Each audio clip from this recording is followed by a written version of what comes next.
Hello students. पिछले एक दो दिन से मैं वीडियो नहीं डाल पाया क्योंकि कोविड-19 में मेरी ड्यूटी लगी हुई है, तो थोड़ा समय कम मिल पा रहा है, इसलिए आज मैंने वापस से इसे स्टार्ट किया है। तो चलिएगा, हम सॉलिड स्टेट का अगला टॉपिक शुरू कर रहे हैं, यौगिक का सूत्र निर्धारित करना। तो यदि हम किसी आयनिक यौगिक की बात करें तो उस आयनिक यौगिक की संरचना में सामान्यतया ऋण आयन निबिड़ संकुलित संरचना बनाते हैं एवं धनायन आकार में छोटा होने के कारण रिक्तियों में उपस्थित होते हैं। किसी यौगिक की संरचना में सामान्यतया ऋण आयन निबिड़ संकुलित संरचना बनाते हैं एवं धनायन आकार में छोटे होने के कारण रिक्तियों में उपस्थित होते हैं। अब देखिएगा, आपको जब भी एग्जाम में यौगिक के सूत्र को निर्धारित करने का क्वेश्चन पूछा जाए तो उसको सॉल्व करने के लिए आपको एक बात ध्यान रखनी है, एक जानकारी आपको ध्यान रखनी है। वो जानकारी क्या है, सुनिएगा।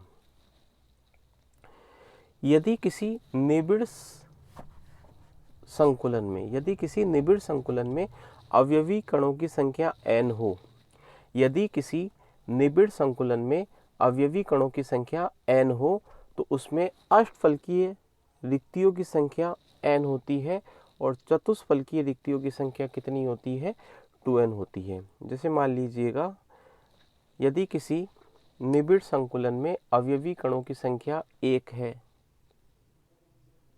कितनी है, 1, तो उस निबिड़ संकुलन में अष्टफलकीय रिक्तियों की संख्या 1 होगी और चतुष्फलकीय रिक्तियों की संख्या 2 होगी। मान लीजिएगा, यदि निबिड़ संकुलन में अवयवी कणों की संख्या 5 है, कितनी है बच्चों, 5, तो उस निबिड़ संकुलन में अष्टफलकीय रिक्तियों की संख्या 5 होगी और चतुष्फलकीय रिक्तियों की संख्या 10 होगी। इसका मतलब मैं एक बात आपको बता सकता हूं कि निबिड़ संकुलन में अवयवी कणों की संख्या के बराबर अष्टफलकीय रिक्तियों की संख्या होती है और उसकी 2 गुनी क्या होती है, चतुष्फलकीय रिक्तियों की संख्या होती है। तो ये छोटी सी बात आपको याद रखनी है कि अष्टफलकीय रिक्तियों की संख्या n और चतुष्फलकीय रिक्तियों की संख्या 2n कब, जब अवयवी कणों की संख्या कितनी हो, n हो। चलिएगा, अब हम क्वेश्चन ले रहे हैं, क्वेश्चन नंबर 1। एक यौगिक 2 तत्वों x व y से निर्मित है। y तत्व के परमाणु से CCP बनता है, CCP क्यूबिक क्लोज पैकिंग, और y तत्व के जो परमाणु वो क्या है, ऋणायन है, और x तत्व के परमाणु जो कि धनायन है, सभी अष्टफलकीय रिक्तियों में भरे होते हैं। यौगिक का सूत्र ज्ञात कीजिए। तो देखिएगा, इस टाइप का क्वेश्चन आपसे पूछा जाता है।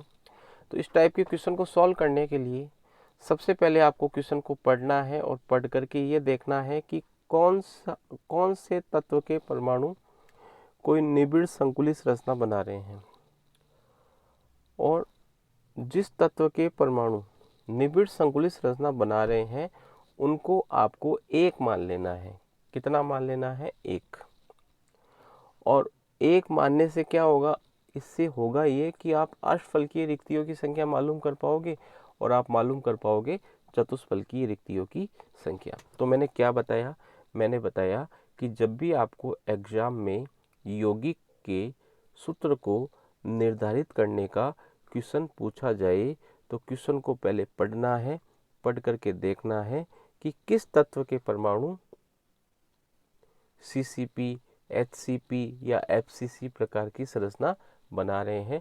उस तत्व के परमाणु को आपको कितना मान लेना है, 1, और उससे आपको पता करना है कि अष्टफलकीय रिक्तियाँ कितनी होगी और चतुष्फलकीय रिक्तियाँ कितनी होगी। जैसे इस क्वेश्चन को पढ़िएगा, इस क्वेश्चन में Y तत्व के जो परमाणु हैं वो CCP संरचना बना रहे हैं, तो हम Y तत्व के परमाणु को कितना मान लेंगे, 1 मान लेंगे। तो Y तत्व के परमाणु को हमने कितना मान लिया, 1 मान लिया, तो माना Y तत्व के परमाणु बराबर 1।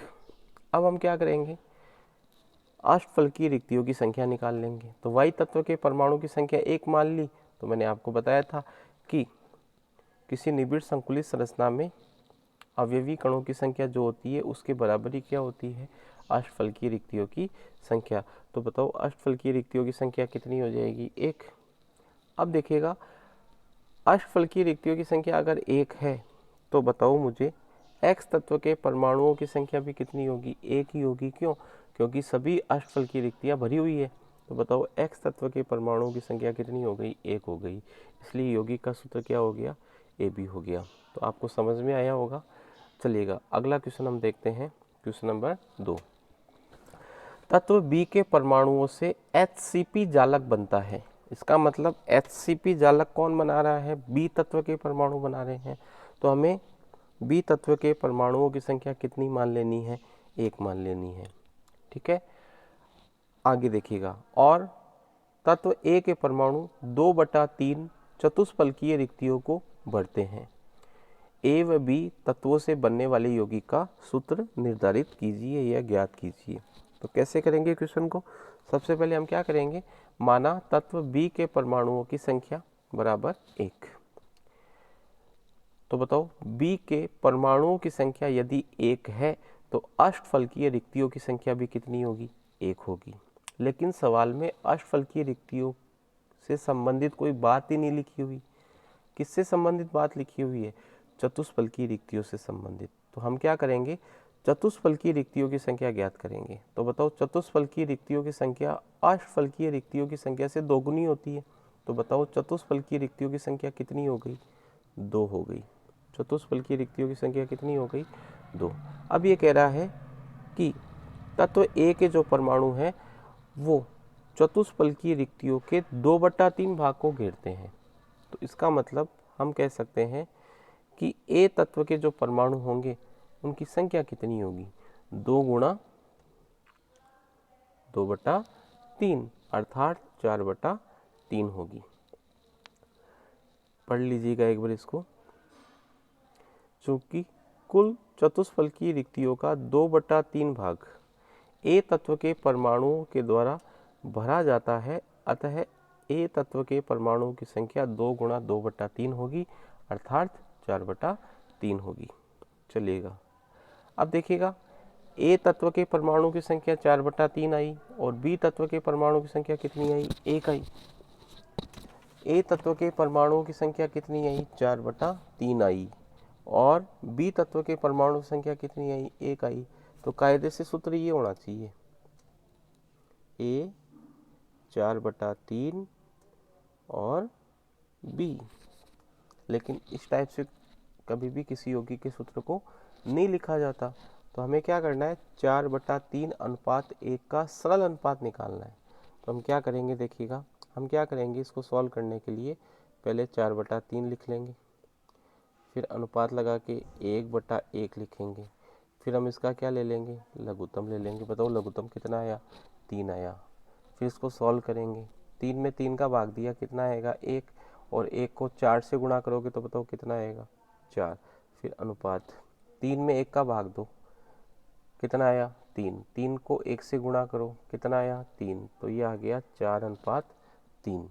तो ये जो 4/3 है ना, इसके अकॉर्डिंग हम यौगिक का सूत्र बताएंगे। तो इसका मतलब हो गया कि A तत्व के परमाणु की संख्या 4 है और B तत्व के परमाणु की संख्या 3 है। तो बताओ सूत्र क्या हो गया, A4B3। तो ये क्वेश्चन नंबर 2 हो गया। अब हम क्वेश्चन नंबर 3 लेंगे। एक यौगिक 2 तत्वों M व N से मिलकर बना है। एक यौगिक 2 तत्वों M व N से निर्मित है। N तत्व के परमाणुओं से CCP बनता है। तो बताओ N तत्व के परमाणु की संख्या कितनी मानोगे, 1 मानोगे। और M तत्व के परमाणु सभी चतुष्फलकीय रिक्तियों का 1/3 भाग घेरे हुए हैं।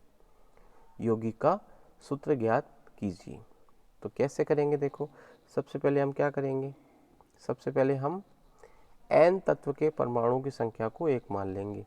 तो माना N तत्व के परमाणु की संख्या कितनी है, 1। अब देखो M तत्व के परमाणु चतुष्फलकीय रिक्तियों का 1/3 भाग घेरे हुए हैं। तो बताओ मुझे आप चतुष्फलकीय रिक्तियों की संख्या कितनी होगी, पहले ये बताओ, 2 होगी कि नहीं होगी। और 2 का कितना भाग गिरा हुआ है, 2 गुणा 1/3 कर देंगे। तो बताओ कितना हो जाएगा, 2/3 हो जाएगा। कितना हो जाएगा, 2/3। तो यहाँ पर हमने देखा, पढ़िएगा इसे, n तत्व के परमाणु की संख्या 1 हो गई, अष्टफलकीय रिक्तियों की संख्या 1 हो गई, चतुष्फलकीय रिक्तियों की संख्या 2 हो गई। चूंकि कुल चतुष्फलकीय रिक्तियों का 1/3 भाग m तत्व के परमाणु के द्वारा भरा है, अतः m तत्व के परमाणु की संख्या 2 गुणा 1/3 यानी 2/3 होगी। अब हम वो वाला ही काम करेंगे। यहाँ पे देखिएगा m और n का अनुपात कितना आया, 2:3, 2/3:1। अब हम इसका सरल अनुपात निकालेंगे। तो कैसे करेंगे, 2/3 लिखेंगे, अनुपात 1, फिर यहाँ पे हम क्या लिख देंगे, 3, फिर इसका लघुत्तम 3 आ गया। तो हम क्या करेंगे, 3 में 3 का भाग दिया 1, 1 को 2 से गुणा किया 2, ठीक है, 1/1 चलेगा, 1 का 3 में भाग दिया 3, 3 को 1 से गुणा किया 3, तो 2:3। तो बताओ यौगिक का सूत्र हो गया M2N3, यानी m तत्व के परमाणु की संख्या 2 आई और n तत्व के परमाणु की संख्या कितनी आ गई, 3 आ गई। तो ये मैंने आपको इस वीडियो में यौगिक का सूत्र निर्धारित करना सिखाया। तो आप इस टाइप के क्वेश्चंस की और प्रैक्टिस कीजिएगा बुक्स में से। आपको यदि वीडियो अच्छा लगा हो तो लाइक कीजिएगा, शेयर कीजिएगा। धन्यवाद।